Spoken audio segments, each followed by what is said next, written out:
it all wrong. So I'm going to ask you 2 questions, and I want you both to answer legitimately. Those of you in the chat, please answer. Don't be pussies like Hidden Play. Answer the effing question. Question number 1. Yeah, you're more likely to bring in more money for your club if you finish 4th or if you win the FA Cup. Please answer the question. Don't try and, I don't want no fluffy stuff. I don't want you, both of you. Of course. If you get to attract more money within the FA Cup. Yeah, of course. Dej. No. Answer my question, because I'm going to ask you. Yeah, that's fine. And I'll answer the question. Yeah. Finishing in the Champions League quite clearly brings more money than an FA Cup. However, Dej, right? Tottenham have done all these things over the last few years. They've built a new stadium. They've built better.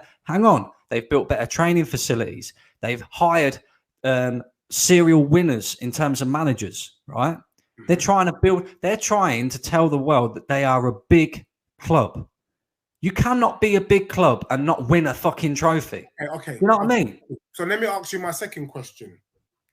You're more likely to attract world-class players if you finish 4th and in the Champions League, or if you win the FA Cup. Can I say something? You know, you keep bringing this up here. Okay, I need you to get more money. I need you to answer the blood clot question. I'm answering your question. You get more money for Champions League, yeah?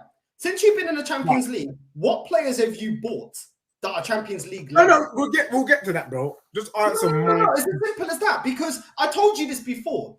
What is the point in qualifying for Champions League if your club is not going to reinvest that money into buying players to put you in a position that you have a squad to actually win the competition?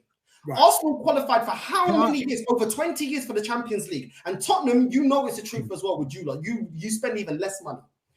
What is the point if you have owners that pocket those proceeds and don't go out there and spend the money needed to go and improve the team?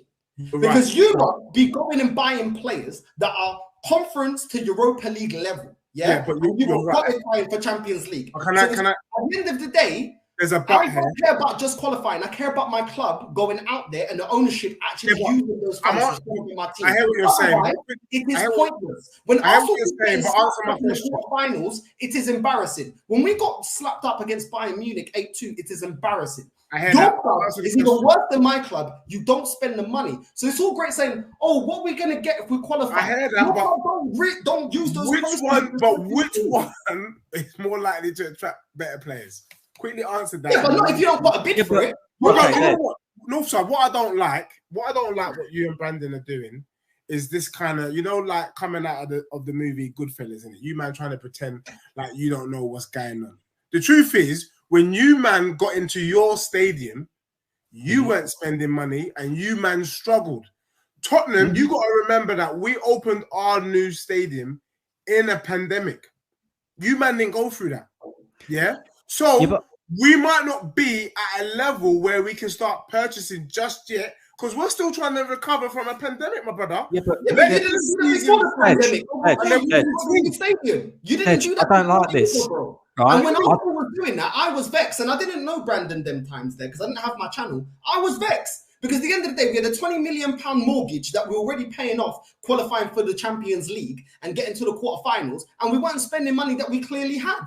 And then said there's no quality in the market. We went and got Rob Holding and Arsene Wenger came out and said, I'm sorry, it doesn't cost 50 mil. So at the end of the day, it's not an excuse to me, bro. You, man, before you got the stadium, before you COVID times, you still wasn't spending that money, bro. And you lot don't put your foot on the neck. You lot don't put and at the end of the day, I've called out Arsenal fans about this. And can I just add as well, right?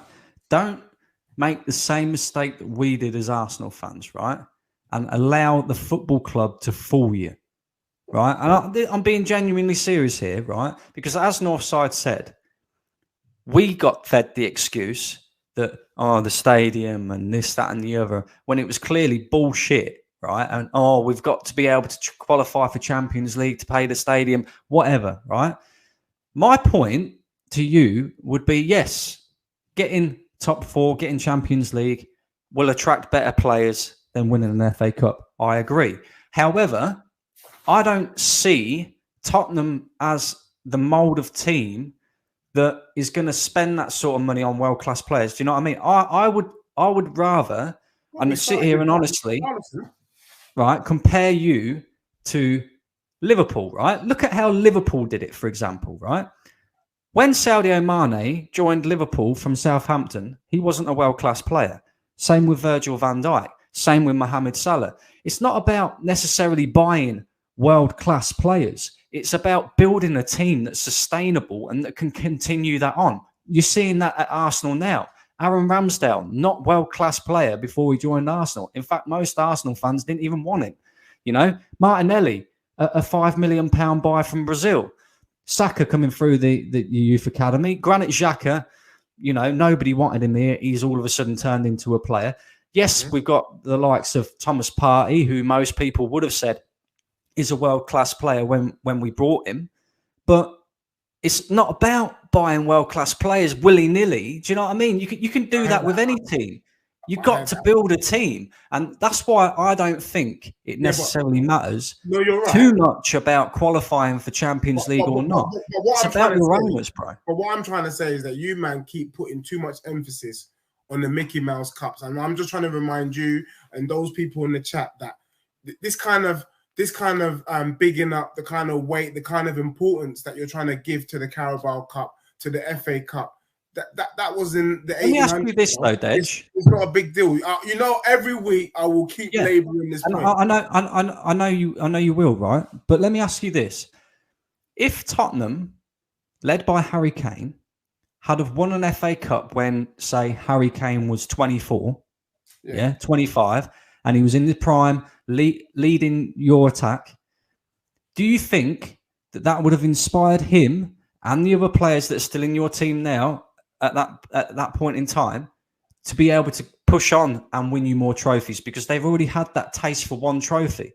And this is where I, like, for example, this is where I also worry with Arsenal this season, right? And I won't necessarily stick my chest out and say that we're going to win the league, because hang on, because our players haven't done it before.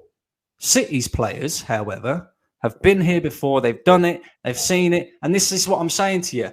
Yes, the FA Cup, in your eyes and in many fans' eyes, and the same with the Carabao Cup, is not important.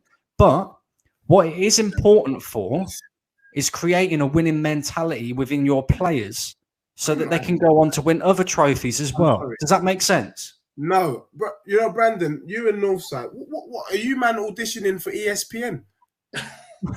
No.